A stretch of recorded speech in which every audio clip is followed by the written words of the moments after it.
പ്രിയ പ്രേക്ഷകർക്ക് സീരിയൽ ന്യൂസിലേക്ക് സ്വാഗതം. കൂടുതൽ സീരിയൽ ന്യൂസുകൾ അതിവേഗം ലഭിക്കുന്നതിന് ഈ ചാനൽ സബ്സ്ക്രൈബ് ചെയ്യുക. ബെൽ ഐക്കൺ മറക്കാതെ ക്ലിക്ക് ചെയ്യുക. വീഡിയോ ഇഷ്ടമായി എങ്കിൽ ലൈക്ക് ചെയ്യാൻ മറക്കരുത്. തൻ്റെ ചേട്ടൻ്റെ ആവശ്യം കേട്ടതിനെ തുടർന്ന് നല്ല ഡിസൈനുകൾ ഉണ്ടാക്കി കൊടുക്കുകയാണ് കൺമണി. ഇത് അപ്രതീക്ഷിതമായ തിരിച്ചടിയായി മാറുകയും ചെയ്യുന്നു കൺമണിക്ക്. കൺമണി അറിഞ്ഞിരുന്നില്ല ബാലരാമൻ ഇപ്പോൾ തലവേദനയായി മാറിയിരിക്കുകയാണ് അലിക ഡിസൈൻസിന് എന്നുള്ള കാര്യം. ഇതേ തുടർന്നാണ് തൻ്റെ ഡിസൈനുകൾ മനോജിന് കൈമാറുന്നത് കൺമണി. മനോജാകട്ടെ നീ വരച്ച ഡിസൈനുകൾ അടിപൊളിയായിട്ടുണ്ട് എന്ന് പറയുകയും ഇതെന്തായാലും ചേട്ടൻ കൊണ്ടുപോവുകയാണ് എന്ന് അറിയിക്കുകയും ചെയ്യുന്നു. ചേട്ടന് വേണ്ടി തന്നെയാണ് ഞാനിത് വരച്ചത്, ചേട്ടൻ ധൈര്യമായി ഇത് കൊണ്ടുപോയിക്കൊള്ളൂ എന്ന് വ്യക്തമാക്കുന്ന കൺമണി എല്ലാവർക്കും ഈ ഡിസൈൻ ഇഷ്ടപ്പെടും എന്ന് തന്നെയാണ് ഞാൻ കരുതുന്നത് എന്ന് പറയുകയും ചെയ്യുന്നു. ഇതേ തുടർന്ന് ഈ ഡിസൈനുമായി പോയി തിരികെ എത്തുകയാണ് മനോജ്. കൺമണി എന്തായി ഡിസൈനിന്റെ കാര്യമെന്ന് ചോദിച്ചതിനെ തുടർന്ന് ഓഫീസിലെ എല്ലാവർക്കും നിന്റെ വർക്ക് ഇഷ്ടമായി എന്ന് പറയുകയും നീ കാരണം ഇപ്പോൾ എൻ്റെ ജോലിക്ക് കൂടി വളരെയധികം അഡ്വാൻറ്റേജ് ആണ് ഉണ്ടായിരിക്കുന്നത് എന്ന് വ്യക്തമാക്കുകയും ചെയ്തിരിക്കുകയാണ്. ഒരിക്കലും ഇങ്ങനെ സംഭവിക്കുമെന്ന് ഞാൻ കരുതിയിരുന്നില്ല. മാത്രവുമല്ല സാർ ഇപ്പോൾ വിചാരിച്ചിരിക്കുന്നത് ഞാനാണ് ഈ ഡിസൈൻ വരച്ചത് എന്നാണ്. പക്ഷേ ഞാൻ നീയാണ് വരച്ചത് എന്നുള്ള സത്യം ഉടൻ തന്നെ സാറിനെ അറിയിക്കുന്നുണ്ട്. വെറുതെ എന്തിനാണ് നിന്റെ ക്രെഡിറ്റ് ഞാൻ തട്ടിയെടുക്കുന്നത്? നീ വരച്ചാലും അത് എൻ്റേത് കൂടിയല്ലേ. ഇത് കേൾക്കുന്ന കൺമണി ചിരിച്ചുകൊണ്ട് ചേട്ടന് വേണ്ടി ഒരു ഡിസൈൻ വരച്ചു തരുന്നതിൽ എനിക്ക് യാതൊരു പരിഭവവുമില്ല. അതുകൊണ്ട് തന്നെ ഞാൻ ഇനിയും ഡിസൈൻ വരച്ചു തരാൻ തയ്യാറാണ്. ചേട്ടൻ ആവശ്യമുള്ളപ്പോൾ പറഞ്ഞാൽ മതി എന്ന കൺമണി അറിയിക്കുകയും ചെയ്തതിനെ തുടർന്ന് വളരെയധികം സന്തോഷം ആയിരിക്കുകയാണ് മനോജിന്. ഇതോടെ മനോജ് കാര്യങ്ങളൊക്കെ നടക്കട്ടെ എന്ന് വ്യക്തമാക്കുകയും അവിടെ നിന്ന് പോവുകയും ചെയ്യുന്നു. എന്നാൽ ഇതേ സമയം അലിക ഡിസൈൻസിന്റെ പുതിയ ഡിസൈനുകളൊന്നും പോരാ എന്ന് വ്യക്തമാക്കിക്കൊണ്ട് ബലരാമിന്റെ കമ്പനിക്ക് ഡിസൈൻ ലഭിക്കുകയാണ്. മാത്രവുമല്ല അവരുടെ ഡിസൈനുകൾ ഇതേ തുടർന്ന് ദേവ്ജി കാണാൻ ഇടയാവുകയും ചെയ്യുന്നു. ഇതോടെ ദേവ്ജി ഈ ഡിസൈനുകളെല്ലാം എവിടെയോ കണ്ട പരിചയം പോലെ ഉണ്ടല്ലോ എന്ന് വ്യക്തമാക്കുകയും ഇതേ തുടർന്ന് ആ ഡിസൈനിന്റെ ഒരു കോപ്പി സംഘടിപ്പിച്ചുകൊണ്ട് സാഗറിനെ കാണുന്നതിനായി എത്തുകയും ചെയ്തിരിക്കുകയാണ്.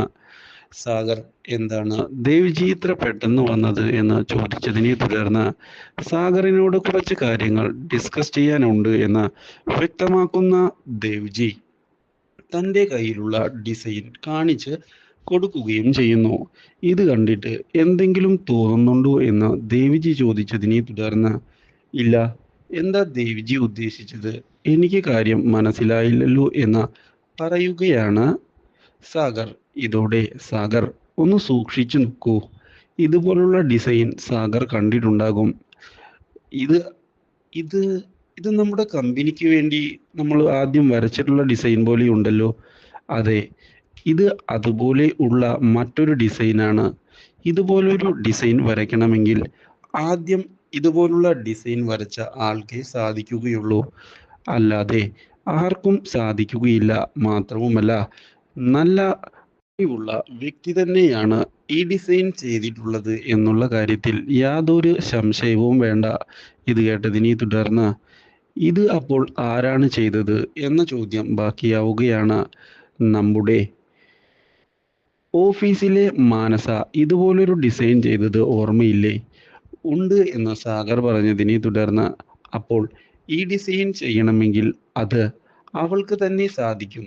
പക്ഷെ അവളാണെങ്കിൽ ബാലരാമന്റെ ഓഫീസിൽ ഇതുപോലൊരു ഡിസൈൻ ചെയ്തു കൊടുക്കുക അത് അത്ര പോസിബിൾ ആയിട്ടുള്ള കാര്യമല്ല.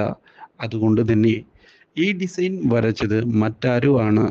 അയാൾ തന്നെയാണ് ആ ഡിസൈൻ വരച്ച് മാനസയുടെ കയ്യിൽ കൊടുത്തുവിട്ടത്. ഇപ്പോൾ സത്യങ്ങൾ മനസ്സിലാകുന്നുണ്ടോ എന്ന് ചോദിക്കുകയും ചെയ്തതിനെ തുടർന്ന് ആകെ ഞെട്ടിപ്പോയിരിക്കുകയാണ് സാഗർ. സോ എന്താണ് ദേവ്ജി പറഞ്ഞു വരുന്നത്? അതെ, നീ ഉദ്ദേശിച്ചത് തന്നെയാണ് ഞാനും പറഞ്ഞു വരുന്നത്. ഈ ഡിസൈനുകളുടെയെല്ലാം പിന്നിൽ മാനസിയുടെ കൈകളല്ല, ഇത് മറ്റൊരാളാണ് വരച്ചിട്ടുള്ളത്. ആ ആൾ ഈ ഓഫീസിലും അതുപോലെ തന്നെ ബാലരാമന്റെ ഓഫീസിലും വർക്ക് ചെയ്തിട്ടുണ്ട്. അത് ആരാണ് എന്ന് കണ്ടെത്തുകയാണ് നമ്മൾ ഇപ്പോൾ ചെയ്യേണ്ടത്. അയാളെ കണ്ടെത്തുകയാണ് എങ്കിൽ നമ്മളുടെ കാര്യങ്ങൾ വളരെ എളുപ്പത്തിൽ മുന്നിലേക്ക് പോകാൻ സാധിക്കും. അതുകൊണ്ട് തന്നെ കാര്യങ്ങൾ കൃത്യമായി മുന്നിലേക്ക് കൊണ്ടുപോവുകയാണ് വേണ്ടത്. അല്ല ദേവ്ജി, അപ്പോൾ മാനസയ്ക്ക് ഡിസൈനിങ്ങിൽ വലിയ കഴിവുകളൊന്നുമില്ലേ? ഇല്ല എന്ന് തന്നെയാണ് എനിക്ക് അപ്പോഴും ഇപ്പോഴും പറയാനുള്ളത്. ഞാൻ എൻ്റെ ഡിസിഷൻ അന്നേ നിങ്ങളോട് വ്യക്തമാക്കിയതാണ്. പക്ഷേ അത് വിശ്വസിക്കാൻ തയ്യാറാകാതെ മുന്നോട്ട് പോയത് നീയാണ്. അതുകൊണ്ട് തന്നെ എനിക്ക് ഈ കാര്യത്തിൽ കൂടുതലൊന്നും പറയാനില്ല എന്ന് വ്യക്തമാക്കുന്ന ദേവിജി, ഞാൻ നിനക്ക് ഒരു ഹെൽപ്പാണ് ചെയ്തു തന്നിട്ടുള്ളത്.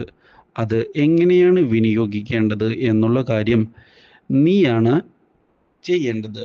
നീ ആലോചിച്ച് കാര്യങ്ങൾ ചെയ്താൽ നിനക്കും കമ്പനിക്കും ഗുണകരമാകും എന്ന് പറഞ്ഞുകൊണ്ട് അവിടെ നിന്ന് പോയിരിക്കുകയാണ് ദേവ്ജി. ഇതോടെ എന്താണ് ഇനി ചെയ്യേണ്ടത് എന്ന ചോദ്യം ബാക്കിയാവുകയാണ്. കമ്പനിയെ രക്ഷിക്കുന്നതിന് വേണ്ടി എത്രയും പെട്ടെന്ന് എന്തെങ്കിലും ചെയ്യണം എന്നുള്ള തീരുമാനം എടുത്തുകൊണ്ട് മുന്നിലേക്ക് പോകുന്ന സാഗർ, ഇതേ തുടർന്ന് മാനസയുടെ ചതി പുറത്തു കൊണ്ടുവരണം എന്നുള്ള തീരുമാനത്തിൽ ഉറച്ച് നിൽക്കുകയാണ്. ഇത് മാനസയ്ക്ക് അപ്രതീക്ഷിതമായ തിരിച്ചടിയാകുന്നു. Do like, share and subscribe.